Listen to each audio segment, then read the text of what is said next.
Well, not initially, no. I mean, from about final year medical school, I was really interested in radiology and I thought it was quite a cool specialty. And I thought I'd go into that. Then I started doing medicine, did my sort of house jobs, SHO jobs, and I really enjoyed all the practical procedures. But what I realised is as you get higher up in medicine, you get to do less and less and less of those practical procedures.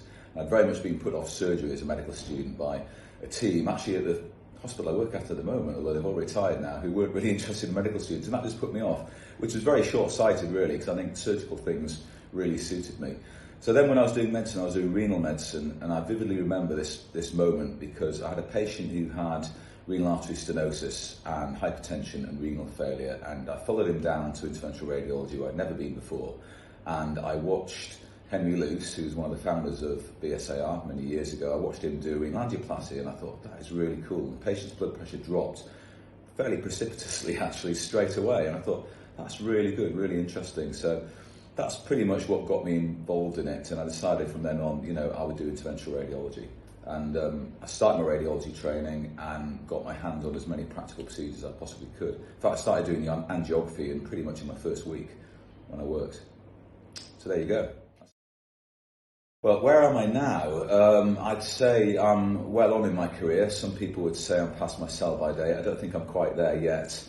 My plans going forward are just to carry on doing interventional radiology for as long as I enjoy it, really, and as long as my colleagues can tolerate me. My message to people getting into interventional radiology is get involved in as many practical procedures as you possibly can, even if you're not on a CR brackets I pathway.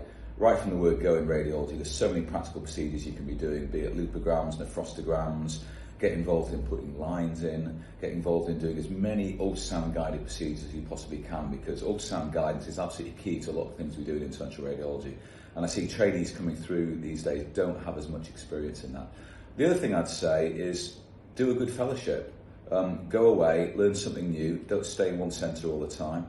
I went off to Dublin for a year and worked with Mick Lee, and I learned an awful lot there. We did everything. We did vascular, non-vascular, and to me, variety is what I like in interventional radiology. I think it's important just to not get yourself down one niche.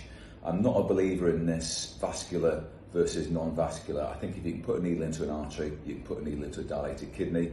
I think the distinction is very artificial. These skills are all transferable between the different specialties. I'm not saying you shouldn't specialise in one area, but I think it's good to have a broad spectrum of skills that you can use everywhere, and that keeps variety and keeps the job interesting.